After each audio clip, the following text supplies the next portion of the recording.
నమస్తే, welcome to hit TV. నేను మౌనిక. మీ సమస్యకి మా పరిష్కారాన్ని అందించడం కోసం మేం చేస్తున్న ఈ కార్యక్రమమే అదాలత్ విత్ అడ్వకేట్ రమ్య.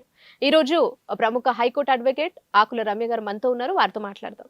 నమస్తే మేడం. నమస్తే మౌనిక. ఎలా ఉన్నారు? బాగున్నానమ్మా. ఓకే, ఎప్పటిలాగే వాళ్ళ సమస్యల్ని మనతో షేర్ చేయడానికి ఒక కాలర్ లైన్ లో ఉన్నారు. వారితో మాట్లాడతాం. నమస్తే అండి. నమస్తే మేడం. మీ పేరు? నా పేరు విజయ్ మేడం. విజయ్, ఎక్కడి నుంచి మాట్లాడుతున్నారండి? ఇక్కడ జైరాబాద్ మేడం మరి. ఓకే, అడ్వకేట్ రమ్య గారు ఉన్నారు, మాట్లాడండి. ఓకే విజయ, చెప్పండి అమ్మా, ఏంటి మీ ప్రాబ్లం? మేడం, అది మా ఆయన ప్రాబ్లమే మేడం. పెళ్ళి ఎప్పుడైంది? మ్యారేజ్ అయ్యి 13 సంవత్సరాలు అవుతుంది మేడం. చెప్పండి అమ్మా, ప్రాబ్లం కంటిన్యూస్ గా చెప్పండి. అయితే మేడం, ఆయనకు ఫస్ట్ మ్యారేజ్ అయింది మేడం. మ్యారేజ్ అయింది, 2 పిల్లలు కూడా, ఒక పాప బాబు.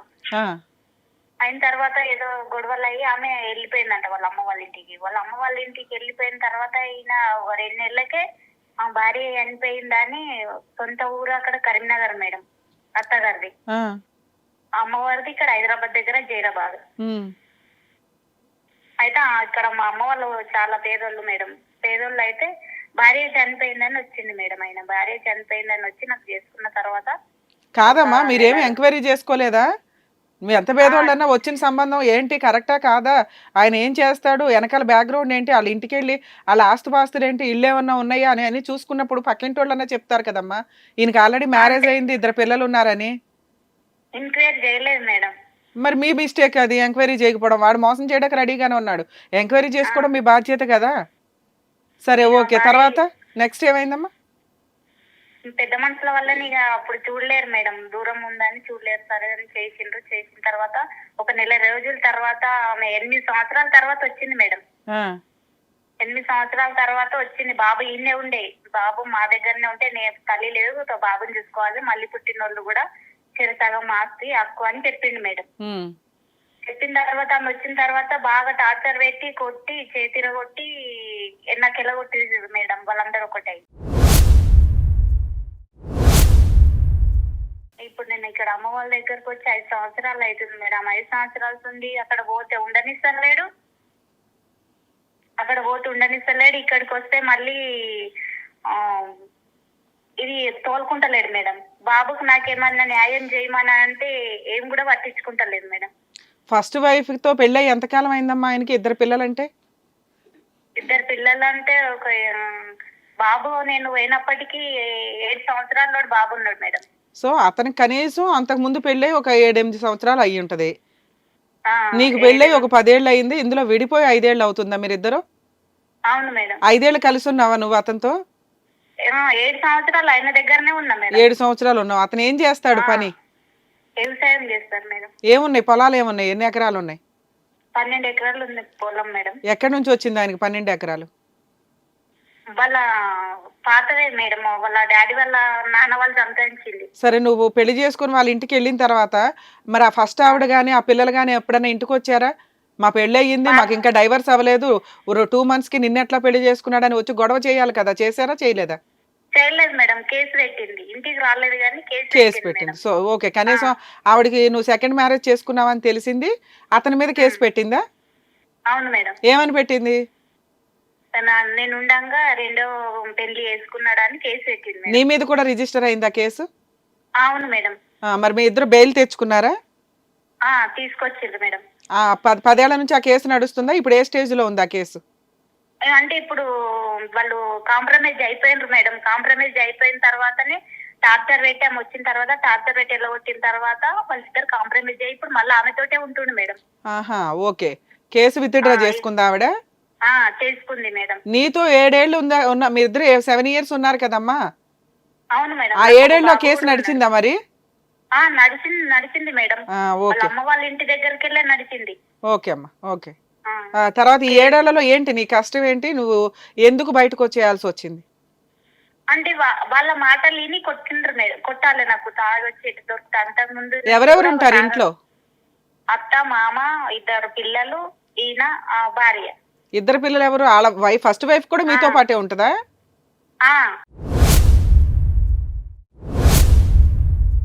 అవును మేడం. అదేంటమ్మా, ఫస్ట్ వైఫ్ భార్య పిల్లలు ఇంతమంది ఉండగా 2 నెలలకి ఆ భార్య అలిగి వెళ్ళిందని నిన్ను పెళ్లి చేసుకుంటే నువ్వు ఇంట్లోకి వెళ్ళి కాపురం చేస్తున్నావా?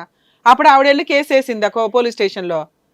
వాళ్ళ అమ్మ వాళ్ళ దగ్గర నుండి వేసింది మేడం. వేసినాక మళ్ళీ కాపురానికి వచ్చేసిందా నువ్వు ఉండగానే? 8 సంవత్సరాలకు ఇక్కడికి వచ్చేసింది మేడం. ఇక్కడికి వచ్చిన తర్వాత ఆమెకు కోర్టులో ఏం చెప్పిందంటే ఇల్లు ఆమెకి ఇచ్చి 1 ఎకర్ పొలం. ఒక్క నిమిషం అమ్మా, 8 సంవత్సరాల తర్వాత ఆవిడ వచ్చింది. అంతకు ముందు 7 సంవత్సరాలు ఎవరెవరు ఉన్నారమ్మా ఇంట్లో నీతో పాటు అని అడిగా. అత్త, మామ, నేను, మా ఆయన, ఆమె బాబు. ఒక బాబు ఇక్కడే ఉండేవాడా? ఇక్కడనే ఉన్నాడు. ఆడపిల్లనే మా మెంబర్ ఉంది, బాబేమో ఇక్కడ. ఓకే ఓకే అమ్మా. ఇలా 7 ఏళ్ళు నడిచింది. ఈ 7 ఏళ్లలో నీకున్న కష్టం ఏంటి? మీ అత్త మామ చెప్పిన మాటలు విని మీ హస్బెండ్ నిన్ను కొడుతూ ఉండేవాడా? అత్త మామ ఏం చెప్పడలేము. మా మామ మంచోడే మేడం. ఓకే. ఇక వాళ్ళ తల్లి కొడుకు ఒక మాట, ఇక తాగడము, కొట్టడము, ఇష్టమైతుండు లేకపోతే వెళ్ళిపో, అవసరం లేదు నాకు, ఇట్లా కొట్టే మేడం. ఇక్కడ అమ్మ వాళ్ళ పరిస్థితి బాగలేదని అట్లనే కష్టపడుకుంటానే పోయినా మేడం. బాధలు పడుకుంటా, బాబు పుట్టిండు, బాబు ఎటుగాను ఎవడైతాడని కష్టపడుకుంటానే పోయినా. తర్వాత ఇక ఆమె వచ్చేసిన తర్వాత, ఆమె ఇంటికి వచ్చిన తర్వాత కోర్టులో ఆమెకు పొలము ఇల్లు ఇయ్యాలని చెప్పిరంట మేడం. ఓకే. ఆ విషయం ఒప్పుకొని నాకు మా అమ్మ వాళ్ళ ఇంటికి తోలేసి ఆమెను తోలుకొచ్చి పెట్టిండి ఇంటికాడ. ఓకే, ఆవిడకి ఇల్లు పొలం ఇవ్వడం ఎందుకు అని చెప్పి ఈయన ఏం చేశాడు తెలివిగా నిన్ను హెరాస్ చేయడం స్టార్ట్ చేశాడు. నువ్వు వెళ్ళిపోతే ఆవిడ తెచ్చుకోవచ్చు ఇంట్లోకి అని. కోర్టులో ఒప్పుకొని వచ్చి నాకు మా అమ్మ వాళ్ళ ఇంటికి వెళ్ళగొట్టేసి ఆమెను తీసుకొని వచ్చి పెట్టిన తర్వాత నాకు వేరే వాళ్ళు చెప్పిండ్రు, ఇట్లా ఆమె ఫస్ట్ భార్య వచ్చింది, నువ్వు వెళ్ళిపోయినావు అని అంటే నేను అప్పటికే వెళ్ళిపోయినా మేడం. ఇంటికి వెళ్ళిపోయిన తర్వాత అడిగిన, ఎందుకు వచ్చింది, మరి చనిపోయిందని అన్నావు, ఇప్పుడు ఆమె ముఖం చూడ అన్నావు, సరే చనిపోయింది అన్నాక 2 పిల్లలు ఉన్నారు, అట్లా బాధ పెట్టద్దు, సరే ఉండనని కూడా అన్నా మేడం. అంటే తర్వాత మరి ఆమె ముఖం చూడన్నావు, డైరెక్ట్ ఇంట్లో తెచ్చి పెట్టుకున్నావు అని అంటే, పిల్లలు ఉన్నారు, ఉంటే ఉండు, నువ్వు వెళ్ళిపోతే వెళ్ళిపో అని అన్నాడు మేడం. అంటే మరి 2 పిల్లలు ఉన్నావు, నువ్వు నన్ను ఎందుకు చేసుకున్నావు, మరి నా జీవితం ఎందుకు ఖరాబ్ చేసినావు అని నేను అడినా మేడం. తర్వాత ఇక ఊర్లో అందరుండి పోనీగా ఎందుకు, నీకు ఒక కొడుకున్నాడు, ఆమెకి 2 పిల్లలు ఉన్నారు, ఎవరిది వాళ్ళు తప్పుదాకా చేసుకోండి, బాగుండదని ఊర్లో చెప్పారు మేడం. చెప్తే నేను మా బావ వాళ్ళ ఇంట్లో కిరాయికున్నా మేడం. 1.5 సంవత్సరంన్నరకు కిరాయికున్నాం మా సొంత బావ వాళ్ళ ఇంట్లోనే. ఆమెకు సొంత ఇల్లు ఇచ్చేసారు. ఇచ్చిన తర్వాత మా అత్త మా మామ నా దగ్గరనే ఉన్నాడు, ఆమె బాబు కూడా నా దగ్గరనే ఉన్నాడు. వాళ్ళ అమ్మ దగ్గరికి పోను అన్నాడు. 1.5 సంవత్సరంన్నర తర్వాత వాళ్ళందరూ ఒక్కటయ్యి బాగా టార్చర్ పెట్టిండు మేడం. ఆమె పెద్ద కొడుకు కొట్టిండు, మా ఆయన కొట్టిండు, ఆమె కొట్టింది. ఎందుకు వచ్చినావు, అవసరం లేదు, వెళ్ళిపో, నీకేముంది ఇడా అని అందరు కలిసి కొట్టేలో కొట్టేసారు మేడం. తర్వాత పెద్ద మనుషులను తీసుకొని పోయి పంచాయతీ కూడా పెట్టినాం మేడం. మొన్న రీసెంట్ గా పోయి కూడా పంచాయతీ పెట్టినాం మేడం నేను సర్పంచ్ దగ్గర. బాబున్నాడు, సరే నేను అవసరం లేదు కదా, ఆమెతోటే ఉండు, మీరు అందరు బాగానే ఉండండి, బాబుకు నాకేమన్నా న్యాయం చేయండి, ఆ బాబుని చూసుకొని బతుకుతాను, ఇట్లా కూడా అడిగిన మేడం. కాదమ్మా, ఇప్పుడు కోర్టులో అమ్మాయికి ప్రాపర్టీను ల్యాండ్ ఇవ్వమన్నారు, ఇచ్చేసాడా ఇవ్వలేదా? ఇవ్వలేదు మేడం. ఇవ్వలేదు, వాళ్ళు కాంప్రమైజ్ అయిపోయి కేసులు విత్డ్రా చేసుకుని వాళ్ళిద్దరు కలిసి ఉంటున్నారు. కలిసి ఉన్నారు మేడం. నువ్వు ఇప్పుడు పంచాయతీలు ఎన్నిసార్లు పెట్టావు ఇప్పటికి? పంచాయతీకి 4 సార్లు పోయినా మేడం. ఇక్కడ నుంచి పెద్ద మనుషులను తీసుకొని 4 సార్లు పోతే 4 సార్లు టైమింగ్లు పెట్టిర్రు మేడం. వాళ్ళ భార్య వాళ్ళ తమ్ముడు హైదరాబాద్ లో ఉంటాడు మేడం. ఆయన ఏం చెప్తే అది వింటాడు మేడం. ఈయన మా భర్త ఆయన ఏమంటాడు, నేను ఉంటాను, అది నాకు ఇప్పుడు 2 పిల్లలు ఉన్నారు, ఎవరి దానికి వంచిస్తే నాన్న నేను చేసుకొని బతుకుతానంటే అవసరం లేదు, నువ్వు అవసరం లేదు, ఏమన్నా డబ్బులు మాట్లాడు, నువ్వు డబ్బులు మాట్లాడంటే డబ్బులు ఎందుకు మాట్లాడతాను, నాకు వారసుడు ఉన్నాడు, పొలం ఇస్తే నేను బతుకుతాను నేను అని నేను అన్నా మేడం. పొలం ఇమ్మని అడుగుతున్నావు, 1 ఎకరమో 2 ఎకరాలు ఎంత అడుగుతున్నావు నువ్వు? నేను ఎంత అడగలేదు మేడం. నేను మరి ఏం అడుగుతున్నావు, నీకేం కావాలి? అదే మేడం, నాకు బాబు ఉన్నాడు కదా, బాబుకు న్యాయం కావాలని. అరే నీ దృష్టిలో న్యాయం అంటే ఏంటి? అదే మేడం, పొలం ఉంది కదా, పొలం కావాలి నాకు. అదే ఎంత కావాలని అడుగుతున్నాను. 12 ఎకరాలు ఉంటది మేడం. 12 ఎకరాల వల్ల ఇక నా బాబుకి ఏ విధంగా కావాలి మేడం. నీకు ఒక ఐడియా ఉంటది కదమ్మా, నీకు ఎకరం కావాలా, 1/2 ఎకరం కావాలా, 2 ఎకరాలు కావాలా, సమానంగా కావాలా, ఏదో ఒక ఐడియా ఉంటది కదా. అంటే 2 ఎకరాలు సమానం అక్క అంటే ఒక ఆడపిల్ల ఉంది మేడం, నా కూతురు అయినా కానీ నేను అట్లనే ఆలోచిస్తా కదా మేడం. నేనేమన్నా బాబు పేరు మీద 3 ఎకరాలు రిజిస్టర్ చేయమని అన్నా మేడం. బాబు ఎకరం ఎంత ఉంది? అది ఎకరికి అక్కడ 60 లక్షలకి ఎకర్ పోతుందంట మేడం. 60 లక్షలు ఉన్న ఎకరాన్ని నువ్వు 3 ఎకరాలు అడుగుతున్నావు. అవును మేడం, నేను అంతే అన్న, అంతకు మించి ఏం అనలేదు మేడం. సూపర్ అమ్మా. సరే ఇప్పుడు వాళ్ళు ఏమన్నారు? వాళ్ళు ఏమన్నారు మేడం, డబ్బులు మాట్లాడు, డబ్బులు అడుగు అంటే నేను డబ్బుల గురించి క్యాష్ రూపంలో అడగమంటున్నారు వాళ్ళు. ఏమన్నా ఇంత కట్టిస్తాం, ఇప్పుడు నీ జీవితం ఖరాబ్ అయినందుకు బాబుకు చదువుకోవడానికి నీకు బతకడానికి డబ్బులు కట్టిస్తాం, భూమి కాడికి రాకు నువ్వు అని అంటుండ్రు మేడం. ఓకే, డబ్బుల రూపంలో మరి ఆ భూమి డబ్బుల రూపంలో అడిగిపోయావా? నువ్వు అన్న దాని ప్రకారం ఆ 3 ఎకరాలు డబ్బులు ఇచ్చేయమని పోయావా? సరే అంటే సరే నేనేమన్నా మేడం, డబ్బులు అంటుండ్రు కదా, మరి మీరు ఒక మాట చెప్పండి గింత ఇస్తామని, దాన్ని విధానంగా నాకు నచ్చితే ఒప్పుకుంటా, నచ్చుకోకపోతే ఒప్పుకోనని నేను అన్నా మేడం. అనేసరికి ఏమన్నారు, నువ్వే చెప్పు అంటే నేను చెప్పాను, మీరు చెప్పు గింత ఇస్తామని అంటే నాకు సరిపోకపోతే అడుగుతా, సరిపోతే సరే ఓకే అని ఒప్పుకొని వెళ్ళిపోతాను నేను అన్నా మేడం. అనేసరికి ఏం చేసిరు, 25 డేటుకు రా నువ్వు, 25 డేటు రోజు ఏదున్నా కాంప్రమైజ్ చేసుకుందాం అన్నారు మేడం. పోయిన సంవత్సరం వినాయకుల పండుగ రోజు రమ్మని డేట్ ఇచ్చారు, వినాయకుల పండుగ రోజు నేను పెద్ద మనుషులను, నేను ఇళ్లలో పని చేసుకొని బతుకుతా మేడం. పెద్ద మనుషులను తీసుకొని ఇంత డబ్బులు కుదబెట్టుకొని కారు తీసుకొని పెద్ద మనుషులను దోలుకొని పోతే ఏం చేసింది మేడం, వాళ్ళు 11 గంటలకల్లా రమ్మన్నారు మేడం పంచాయతీ. ఇక్కడ నుంచి పోయేసరికి 12 అయింది మేడం, 1 గంట లేట్ అయింది. గంట లేట్ అయిందని ఇంటి మంది పోయి దాగి ఉన్నారు మేడం, దొరకలేదు. పొద్దున 12 గంటల, మధ్యాహ్నం 12 గంటల నుంచి సాయంత్రం 6 గంటల దాకా ఆడనే ఉన్నాం కానీ కనీసం దొరకలేదు మేడం వాళ్ళు.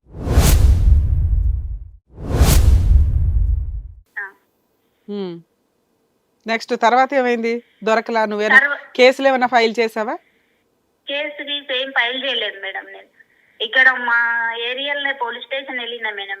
పోలీస్ స్టేషన్ వెళ్తే ఇట్లా ఉంది అని అంటే ఏమన్నాడు, ఇక్కడికి చెయ్యంగా 6 నెలల నుండి ఫోన్ చెయ్యంగా ఒకసారి వచ్చి వెళ్ళిపోయినరు మేడం. ఒకసారి వచ్చిండ్రు వెళ్ళిపోయి. ఎవరు వచ్చారు? పోలీసులు వచ్చి వెళ్ళిపోయారా?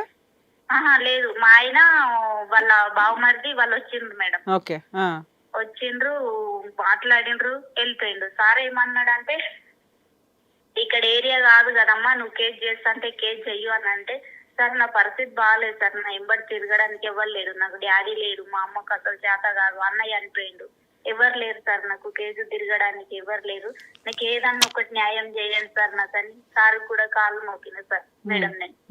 అంటే ఇక ఆయన అట్లా అంటున్నాడు. మళ్ళీ వస్తాను ఇక్కడ సార్ వాళ్ళకి కూడా డేట్ ఇచ్చిపోయిండు, 15వ తారీఖు వస్తామంట, రాలేదు మేడం. అప్పటి నుంచి ఇప్పటి వరకు సార్ వాళ్ళు ఫోన్ చేస్తే కూడా ఫోన్ లిఫ్ట్ చేయరు. ఏది ఈ నెల 15వ తారీఖున వస్తా అన్నారా? పోయిన సంవత్సరం మేడం, పోయిన సంవత్సరం సార్ వాళ్ళకి డేట్ ఇచ్చిమా. ఓకే, తర్వాత అసలు ఫోన్ కూడా చేయలేదు, నేను మళ్ళీ పోలేదు కూడా మేడం.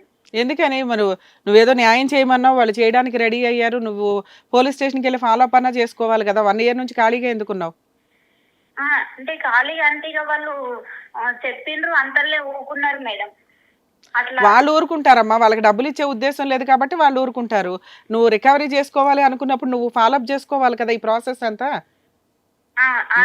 అట్లా కూడా ఇక్కడ సంగారెడ్డికి ఇట్లా తెలిసిన వాళ్ళది మహిళా మండలి కోర్టు ఇట్లా పిలిపిస్తారంటే అక్కడ కూడా పోయినా మేడం నేను.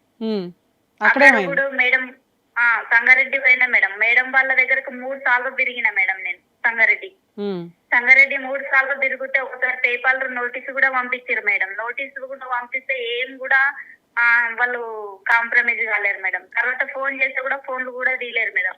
ఇప్పుడు నేను సంగారెడ్డి తిరగబట్టి కూడా 8 నెలలు అవుతుంది మేడం నేను తిరగబట్టి.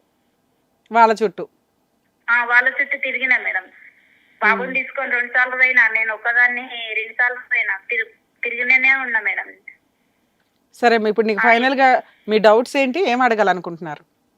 డౌట్స్ అంటే ఇక నేను వాళ్ళ ఉద్దేశము, నా బాబుకు వాళ్ళు డబ్బులు కట్టియాలంటే బాబు బతికే విధానం కట్టించినా ఓకే మేడం. ఎట్లా కూడా నాకు బాబు లైఫ్ ఖరాబ్ కాకుండా కావాలి మేడం. సరే, వాళ్ళు 10 లక్షలు 20 లక్షలు ఇస్తానంటే తీసుకోవడానికి ఓకేనా నువ్వు? సరిపోతాయా మేడం బాబుకు 10 లక్షలు 20 లక్షలు? సరే, వాళ్ళకి 12 లక్షల ఎకరాలు లేవు, 12 ఎకరాలు లేవు, నువ్వేం చేస్తావు మరి? అంటే 10 లక్షలు 20 లక్షలు అని అంటే ఇప్పుడు వాళ్ళతో పాటు ఈయన కదా మేడం. ఇప్పుడు నేనంటే ఆయన నేను ఉండగా ఎందుకు వచ్చినావని నేను అంట కదా, బాబు ఆయన కుట్టిన బాబే కదా మేడం. ఉమ్.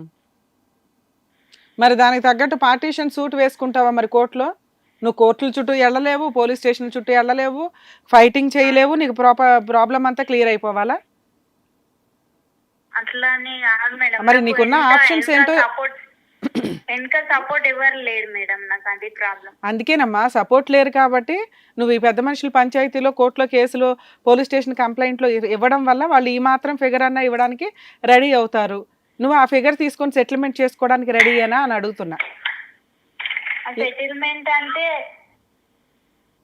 మేడం 10 లక్షలు 20 లక్షలు అని అంటే నేను బాబు పేరు మీద ఒక 3 ఎకరాలు చేయమని అన్నా మేడం. నేను ఎక్కువ కూడా సగం పాలు కూడా ఏం అడగలేను మేడం. నేను సగం పాలు వస్తుందా అమ్మా? సగం పాలు అని అంటే ఇప్పుడు ముగ్గురు ఉన్నారు కదా మేడం, ముగ్గురు పిల్లలకు సమానంగానంటే మా బాబుకు కూడా ఒక వాట ఉంటది మీ కదా అత్త మామ బతుకున్నారా తల్లి? మేడం. ఉన్నారు మేడం. మరి వాళ్ళు ఏమైపోవాలమ్మా? మీ ముగ్గురు వారసులు పనిచేస్తే? అదే వాళ్ళకు కూడా కావాలి మేడం. వాళ్ళ తర్వాత వాళ్ళు అయినాకనే మేము మేడం. మరి ఇప్పుడు ఎట్లా బతుకుతావు? వాళ్ళు అయినాకే నువ్వు అన్న ప్రకారం 3 వాటాలు వస్తాయి అనుకుందాం, మరి అప్పటిదాకా ఎలా బతుకుతావు? అదే ఉంది మేడం. మరి దానికే కదా వాళ్ళు ఏమంటున్నారు, మేము అది ఎవరికి పంచం, మా అమ్మ నాన్న తదనంతరం మాట్లాడతాం ఆ పాయింట్ మీద. ఇప్పుడు నీకు ఫుల్ అండ్ ఫైనల్ సెటిల్మెంట్గా ఏం కావాలని అడుగుతున్నారు, నువ్వేమో ఆ 3 ఎకరాల డబ్బులు అడుగుతున్నావు. అది జరిగే పని కాదు. ఒకవేళ 10 లక్షలకో 20 లక్షలకో 30 లక్షలకో వస్తే తీసుకొని సైలెంట్గా ఉండడానికి నువ్వు రెడీయేనా అని అడుగుతున్నా. ఇక 30 అంటే అని ఉన్న ప్రాపర్టీ మొత్తం వాళ్ళ చేతులు ఉండి ఇప్పుడు నేను కనీసం బాబుకు ఒక ఇల్లు వచ్చేటట్టన్నా న్యాయం కావాలని కోరుకుంటున్నా మేడం నేను. సరే అమ్మా, నీకు విషయం చెప్తాను, కాసేపు సైలెంట్గా ఉండండి, మళ్ళీ లాస్ట్లో మాట్లాడతాను నీతో. కేసులు ఎలా ఉంటాయి ఏంటి అనేది మాట్లాడుతూ ఉంటాను, వినండి సైలెంట్గా. మౌనిక గారు, యాక్చువల్గా ఇట్లాంటి మ్యాటర్స్ తెలిసి తెలియక వీళ్ళంతా కూడా కోర్టులకు వెళ్తేనో, లేకపోతే అమ్మాయి already first wife case file చేస్తే ప్రాపర్టీలో సగం వచ్చేసింది, కొంత భూమి ఇవ్వమన్నారు, ఇల్లు ఇవ్వమన్నారు కోర్టు అని ఏదైతే అంటుందో, అందులో వీళ్ళు క్రైమ్ చేశారు కాబట్టి ఫస్ట్ వైఫ్ 2 పిల్లలు వెళ్ళిపోయిన 2 monthsకే అతను చాలా పెద్ద క్రైమ్ చేసినట్టు. ఏది, ఆ అమ్మాయిని భార్య ఉండగా విడాకులు ఇవ్వకుండా వేరే అమ్మాయిని పెళ్లి చేసేసుకోవడం అనేది. అప్పుడు ఆ అమ్మాయి పెట్టే కేసు స్ట్రాంగ్ కేసు కింద లెక్క. లీగల్గా తను ఎలిజిబుల్ పర్సన్, లీగల్గా ఎలిజిబుల్ వైఫ్, 2 kids ఉన్నారు. వితిన్ 2 monthsలో ఏదో గొడవ జరిగి వెళ్ళిపోయిన అమ్మాయి విషయంలో ఆ విషయాన్ని అట్లా ఉంచేసి సీక్రెట్గా ఇంకో పెళ్లి చేసుకోవడం అనేది సివియర్ క్రైమ్. సో అందువల్ల ఆవిడ పెట్టిన కేసు చాలా స్ట్రాంగ్ కేసు అయ్యింది. ఈ భార్యాభర్తలు 2 సెకండ్ వైఫ్ ఎవరైతే ఉన్నారో ఆ అమ్మాయిని ఇద్దరిని కూడా బెయిల్ ప్రొసీడింగ్స్ నడిపించాల్సి వచ్చింది. కోర్టులో కేసు మోర్ దాన్ 5 years నడిచింది. సో అందులో అడ్వకేట్ ఫీజెస్ కాస్త గట్టిగానే ఉంటే మెంటల్ టెన్షన్ కూడా ఎక్కువగానే ఉంటుంది. సో కోర్టు ఇంత ప్రాపర్టీ ఇవ్వండి అని చెప్పడానికంటే ముందు మేబీ వీళ్ళే అవుట్ ఆఫ్ కోర్ట్ సెటిల్మెంట్ చేసుకొని ఉండొచ్చు. ఎందుకంటే ఆ అమ్మాయి వేసిన కేసు అంత స్ట్రాంగ్ కేసు కాబట్టి. ఆవిడ ఏ రకంగా అయితే కొంత ఇల్లు ల్యాండ్ తెచ్చుకుందని ఈవిడ అనుకుంటుందో అలా తిను కూడా లీగల్గా వెళ్తే వస్తాయేమో అని తిన అపోహ. రియల్గా అలా రావు. ఈవిడ వేరు, ఆవిడ వేరు. ఆవిడ లీగల్గా ఫస్ట్ వైఫ్, 2 పిల్లలు ఉన్నారు, ఆయన తప్పు చేశాడు. ఈవిడ విషయంలో జరిగింది ఏంటి అంటే, ఫస్ట్ మ్యారేజ్ అయిపోయింది, 2 పిల్లలు ఉన్నారని చెప్పకుండా సీక్రెట్గా వెళ్ళి అమ్మాయిని మోసం చేసి సెకండ్ మ్యారేజ్ చేసుకోవడం. ఎప్పుడైతే ఆవిడ ఆ ఇంటికి వెళ్ళిందో ఆటోమేటిక్గా ఫస్ట్ వైఫ్ పిల్లలు ఉన్నారన్న విషయం తెలిసింది. ఏది, ఫస్ట్ వైఫ్ కేసు ఫైల్ చేయడం వల్ల.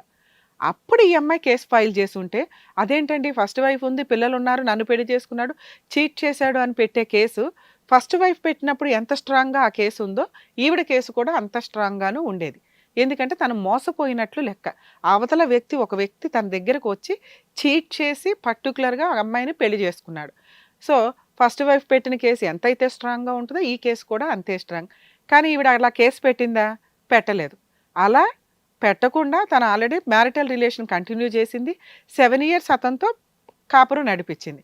ఫస్ట్ వైఫ్కి డైవర్స్ రాకుండా సెకండ్ వైఫ్ కాపురం చేసుకుంటూ కంటిన్యూ అయ్యి వెళ్తే ఆవిడకి తెలిసిన తర్వాత కూడా కంటిన్యూ అయింది కాబట్టి ఆ స్టేజ్ని ఆవిడ యాక్సెప్ట్ చేస్తున్నట్టు లెక్క. ఆ క్రైమ్ని ఆవిడ ఎక్స్క్యూజ్ చేసేసి వదిలేసింది. సో అప్పుడు అది క్రైమ్ కింద కన్సిడర్ అవ్వదు.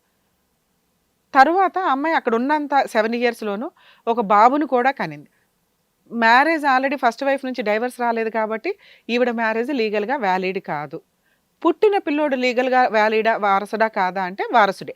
ఈవిడ మ్యారేజ్ సెకండ్ మ్యారేజ్ అయినప్పటికీ లీగల్గా వ్యాలిడ్ కాకపోయినప్పటికీ ఈవిడికి ఏమీ రావు. కానీ అతన్ని మ్యారేజ్ చేసుకున్న విషయంలో సహజీవనం చేసినట్లు లెక్క. డొమెస్టిక్ వైలెన్స్లో ఆవిడికి మెయింటెనెన్స్ వస్తుంది ఒకవేళ తను ఆ కేసు ఫైల్ చేసుకుంటే. మరి పిల్లోడి పరిస్థితి ఏంటండి అంటే పిల్లోడికి కూడా మెయింటెనెన్స్ మాత్రమే వస్తుందండి. ఎప్పుడూ కూడా తండ్రి దగ్గర నుంచి పిల్లలు మెయింటెనెన్స్ మాత్రమే క్లెయిమ్ చేయగలరు తప్ప ఆస్తిలో వాటాలు క్లెయిమ్ చేసే రైట్స్ ఉండవు. మరి ఏ వాటాలు వస్తే ఇతను కూడా వారసుడే కదండి, అక్కడ ఉన్న ఇద్దరు పిల్లలతో పాటు అని తిని ఏదైతే అడుగుతుందో అది నిజమే. ఆ ఆస్తికి ఈ పిల్లోడు కూడా వారసుడు. ఎప్పుడు వాళ్ళ అత్తామామ బతికే ఉన్నారు, ఇంకా వాళ్ళ తదనంతరం ఆ ఆస్తి ఎవరికీ పంచకుండా అది ఆల్రెడీ తాత ముత్తాతల నుంచి వచ్చింది కాబట్టి ఇన్ కేస్ వాళ్ళు పంచినా అది చెల్లదు. వాళ్ళ షేర్ ఎంతైతే ఉందో అదే పంచాలి, మిగతాదంతా అలాగే ఉండాలి. సో ఆ పొజిషన్ మాట్లాడుకున్నప్పుడు ఎలా ఉంటుందంటే ఈ ప్రాసెస్లో ఆ ప్రాపర్టీకి సంబంధించి వాళ్ళ తదనంతరం ఎవరైనా రాయించేసుకున్నా కూడా ఈవిడ కావాలి అనుకుంటే వీళ్ళ పిల్లోడి తరపు నుంచి పిల్లోడిని ముందు పెట్టి తను గార్డియన్ కింద, ఒకవేళ పిల్లోడు అప్పటికి మైనర్ అయితే, ఇన్ కేస్ అప్పటికి పిల్లోడు మేజర్ అయితే పిల్లోడే డైరెక్ట్గా పార్టీషన్ సూట్ వేసుకోవడానికి ఉంటుంది. అప్పుడు ఆ 13 ఎకరాలని ఎవరెవరికి ఎంతంత పంచాలి, ఎవరెవరి షేర్ ఎలా ఉంటుంది, వాళ్ళ హక్కులు ఎవరికైనా రాసుకున్నారా, మిగిలిన దాన్నే ఈ బాబు షేర్ ఎంత అనే దాని మీద పంచడం జరుగుతుంది. అలా తను ఒకవేళ ఆ కేసు ఫైల్ చేసుకుంటే అప్పుడు తనకు 3 ఎకరాలు వస్తుందా, 2 ఎకరాలు వస్తుందా, 1 ఎకరం వస్తుందా అనేది కోర్టులో జరిగే ఫైటింగ్ వల్ల పార్టీషన్ సూట్లో డిసైడ్ అవ్వాలే తప్ప ఫస్ట్ వైఫ్ ఒక ఇల్లు 1 ఎకరం 2 ఎకరాలు ఇచ్చేసారండి, నాకు కూడా అలా ఇచ్చేస్తే నేను ఇప్పుడు సెటిల్ చేసుకుని వెళ్ళిపోతానండి అంటే అలా ఎవరు ఇవ్వరు. అలా ఈ కేసు ఎప్పటికీ తేలదు. మరి ఇప్పటికి ఇవిడుకున్న రైట్స్ ఏంటి? ఆల్రెడీ బయటకు వచ్చి 5 years అయింది. ఎంతవరకు వాళ్ళ దగ్గర నుంచి ₹1 వసూలు చేసుకోలే. ఎంతకాడికి పెద్ద మనుషులు పంచాయతీ పెట్టి కోర్టుల చుట్టూ నేను తిరగలేను కదండి, నాకు ఉన్నంతలో వచ్చినంత చాలండి అని కూడా అనట్లా. అడగడమేమో ఆకాశంలో అడుగుతుంది, దానికి తగ్గ ఫైటింగ్ చెయ్యట్లా. ఫైటింగ్ చేసినా ఇప్పుడు ఇవిడ ఎలిజిబుల్ కాదు. ఎప్పుడు ఎలిజిబుల్ అని చెప్పాను? అత్తమామ తదనంతరమే. సో ఇప్పుడు ఆవిడ చేయాల్సిన పని ఏంటి? లౌక్యంగా ఇన్ కేస్ పెద్ద మనుషుల్ని పెట్టుకొని 3 ఎకరాలు తను ఏదైతే అడుగుతుందో ఒకవేళ వాళ్ళు ఇస్తాము అంటే 100% భూప్రపంచంలో ఎవరు ఇవ్వరు. ఎందుకంటే ఈవిడ సెకండ్ వైఫ్, పిల్లోడికి ఈక్వల్గా ఇవ్వాలన్నా లేదు, వాళ్ళు కోర్టుకెళ్ళి తెచ్చుకోవాల్సిందే తప్ప. ఓకే అదృష్టం కొద్ది 1 ఎకరమో 2 acres ఇస్తామన్నారు, మా తదనంతరం ఇస్తాము అంటే అది రాయించుకొని ఓ 10 lakhs 20 lakhs 30 lakhs ఏదో ఫిజికల్గా కొంత అమౌంట్కి డిమాండ్ చేసి ఆ అమౌంట్ని పిల్లోడి పేరు మీద ఫిక్స్డ్ డిపాజిట్ చేసి వాడిని చదివించటమా ఏంటా అనేది చూసుకోవాలి. ఎప్పుడైనా ఆస్తి వాళ్ళ తదనంతరమే వస్తుంది తప్ప ఇప్పటికిప్పుడు పని చేసి పంపకాలు చేసి ఎవరు ఇవ్వరు. అది ఈవిడికి తెలియక ఈవిడేమంటుందంటే వారసుడు తనే కదండి, తనకు వచ్చే షేర్ ఏదో ఇచ్చిపడేమానండి, నేను ఇప్పుడే తీసుకొని యువతలకు వెళ్ళిపోతాను అని అంటుంది. అది ఎప్పటికీ జరిగే పని కాదు. తను రియలైజ్ అయితే తను చేయాల్సిన ప్రాసెస్ ఏంటో లీగాలిటీ ఇప్పుడు మాట్లాడుతుంది. అమ్మ విజయ గారు ఒకసారి వినండి అమ్మా. ఇప్పుడు దాకా మీకు చెప్పింది మీకు స్టోరీ అర్థమై ఉంటే కనుక మీకు ఆ ప్రాపర్టీలో మీ అత్తమామలు బతుకుండగా ఎటువంటి వాటాలు రావు. వాళ్ళ తదనంతరం ఇస్తాము అంటే ఏదైనా వీలునామా రాయించుకొని ఇప్పుడు ఏదైనా కేసులు వేయకుండా ఆపడం కోసం ఏదైనా మీరు 50 lakhs ఎంతో అడిగితే వాళ్ళు ఏమైనా 20 30 10 ఏదో ఒకటి ఇస్తానంటే మీకు నచ్చితే ఆ ఫిగరు తీసుకొని ఏ కేసులు ఫైల్ చేయకుండా పిల్లోడి మెయింటెనెన్స్ నిమిత్తం దాన్ని హోల్డ్ చేసి ఉంచుకోవడం బెటర్ ఆప్షన్. మీ అత్తమామల తదనంతరం మీ పిల్లోడి చేత మీరు పార్టీషన్ సూట్ వేయించుకోవచ్చు, లేదా అందరూ కూర్చొని పెద్ద మనుషులంతా పంపకాలు చేస్తే మీ అబ్బాయి వాటా మీ అబ్బాయికి వస్తుంది. లేదా మీరు ఇప్పుడు అడుగుతున్నారు మాకు ఆల్రెడీ ఆ పొలమే మాకు ఇప్పుడు ఇవ్వండి అని అడే పొలగాన్ని వాళ్ళు ఇవ్వడానికి రెడీగా లేరు. ఇప్పుడు ఇవ్వమని కూడా అనలేదు మేడం, బాబు పేరు మీద చెయ్యండి అన్న. అవునమ్మా, బాబు పేరు మీద ఎప్పుడు చేయాలి? వాళ్ళ తదనంతరమే కదా, ఇప్పుడు చేస్తే ఉపయోగం ఏముంది? వాళ్ళు ఇవ్వడానికి రెడీగా లేరు కదా. ఇప్పుడు మా బాబు పేరు మీద చేయడం అంటే ఇప్పుడు పంచండి అని నీ ఉద్దేశం. ఇప్పుడు పంచండి అంటే ఇప్పుడు పంచడానికి వాళ్ళు రెడీగా లేరు, పంచాల్సిన అవసరం కూడా వాళ్ళకి లేదు. అది మీరు రికగ్నైజ్ అవ్వాలమ్మా. వాళ్ళ తదనంతరమే ఇస్తాము, ఈలోపు పంపకాలు వీలునామా ప్రకారం ఇదిగోండి ఇంకెవరో కొట్టేయకుండా ఈ 2 ఎకరాలు ఈ పిల్లోడికి అని వాళ్ళు రాస్తే మీరు యాక్సెప్ట్ చేయడం ఒకటే మీకున్న ఆప్షను. ఒకవేళ వాళ్ళు రాయలేదు, ఏం చేసుకుంటారో చేసుకోండి అన్నారు. మీరు కేసులు వేసుకుంటేనే ₹1 వసూలు చేసుకోగలుగుతారు తప్ప మీరు సైలెంట్గా కూర్చుంటే ఎప్పటికీ ఆ రూపాయి కూడా మీకు రాదు. ఆస్తి వచ్చేది ఎప్పటికైనా వస్తుంది. ఇప్పటికిప్పుడు మీరు అడుగుతున్నది జరిగే పని కాదు. వాళ్ళు బతుకుండగా ఎవరికి ఆస్తులు పంచరు. మీరు చేయాల్సిన పని ఏంటి? ఆస్తులు పంచుతారా ఇవ్వండి, నాకేమి ఇస్తారో ఇవ్వండి, లేదా ఇదిగోండి ఈలోపు పిల్లోడిని స్కూల్కి పంపించాలి, కాలేజీకి పంపించాలి, వాడికి ఇంత ఖర్చులు అవుతున్నాయి కాబట్టి నెల నెల ఒక 20,000 30,000 మెయింటెనెన్స్ అడగండి. మెయింటెనెన్స్ వస్తూ ఉంటుంది ఈ లోపు. నువ్వు ఇప్పుడు ఆస్తి పంపకాలు జరగాలని 5 ఏళ్ల నుంచి ఖాళీగా కూర్చున్నావు. 5 ఏళ్ల నుంచి రావాల్సిన మెయింటెనెన్స్ ఆగిపోయింది కదా. అంటే నేను ఆస్తి పంపకాలు చెయ్యట్టే అని అడగలేదు మేడం. నీకు ఏం కావాలని వాళ్ళు అడిగితే నేను అడిగిన మేడం. నేను అదేనమ్మా, నీకు కావాల్సింది అడిగావు. ఇప్పుడు అలాగే దాంతో పాటు వాళ్ళు ఇవ్వనంటున్నారు కదా, అది ఆ, దాని బదులు ఏమి ఇస్తానంటున్నారు? బల్క్ గా ఏదైనా అమౌంట్ ఇస్తామమ్మా నీకు అంటున్నారు. ఆ బల్క్ గా అమౌంట్ 50 లక్షలు అడుగుతావో 1 crore అడుగుతావో అడుగు. ఆ, అడిగి దాన్ని ఫిక్స్డ్ డిపాజిట్ చేసుకో. నీ ఆస్తిలో వాటా ఏదైతే ఉందో మీ బాబుకి రావాల్సింది దాన్ని రిజర్వ్ చేసి పెట్టుకో. మీ తదనంతరమే అది పంచండి, ఈ లోపు నాకు ఇది ఇవ్వండి ఆ, అని అడిగితే నీకు ₹1 అటు ఇటుగా మ్యాటర్ సెటిల్మెంట్ అవుతుంది. ఇన్ కేసు నువ్వు అడిగావు వాళ్ళు ఇవ్వను అన్నారనుకో, నీకున్న ఆప్షన్ పోలీస్ స్టేషన్కి వెళ్ళి 498 కంప్లైంట్ ఫైల్ చేయటం అందరి మీద. ఆ, డొమెస్టిక్ వైలెన్స్ అని మెయింటెనెన్స్ కేసు, అందులో మెయింటెనెన్స్ కూడా అడగండి అమ్మ.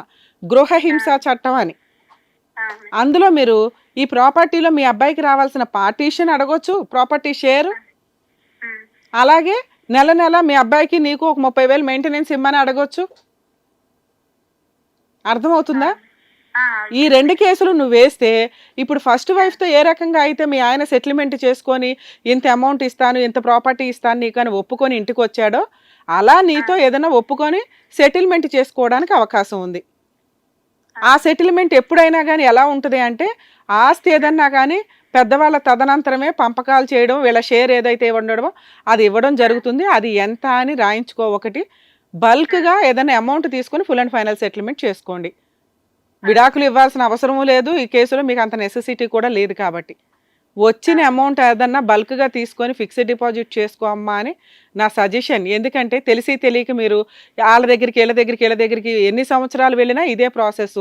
కాబట్టి ఇప్పుడు ప్రజెంట్ మీరు చేయాల్సిన పని, ఇప్పుడు నేను చెప్పిన సజెషన్ ప్రకారం పెద్ద మనుషుల ద్వారా ఇంకొకసారి ట్రై చేయండి. ఆస్తి ఏదైతే ఇస్తారో అది వాళ్ళ తదనంతరమే ఇవ్వమనండి, కానీ రాయమని చెప్పండి. ఎందుకంటే రేపొద్దుట నిన్ను ఎవరు మోసం చేయకూడదు కదా. ఆ, అలాగే ఇప్పుడు మేము బతకడానికి పిల్లోడు మెయింటెనెన్స్ నిమిత్తం ఇదిగోండి 30 లక్షలు ఇమ్మనండి ఆ, మేడం. అని అవి వరకు తీసుకొని సైలెంట్గా ఉండు. మీ అత్త మామ తదనంతరం ఆస్తిలో వాటా కోసం మాట్లాడు. మళ్ళీ ఒకవేళ వాళ్ళు ఇవ్వకపోతే రాసి ఇచ్చిన పేపర్ ఉంటుంది కాబట్టి కోర్టు మీకు ఆల్రెడీ ఆ ప్రాపర్టీ అలాట్ చేస్తుంది. ఆ, ఇది బెటర్ ఆప్షన్ అమ్మా మీ కేసులో. సరేనా? సరే మేడం. ఆల్ ది బెస్ట్ అమ్మా, జాగ్రత్త. Thank you. మౌనిక గారు, చాలా కేసుల్లో ఏం చేస్తూ ఉంటారంటే తెలియక ఆస్తిలో వాటాలు వచ్చేస్తే వారసుడు కదా, వాళ్ళకి ఇచ్చిన షేరే మా పిల్లోడికి కూడా ఇస్తారు అని ఆల్రెడీ సీనియర్ సిటిజన్స్ ఉన్నారు. వాళ్ళ తదనంతరమే ఆస్తి పంపకాలు జరుగుతాయి.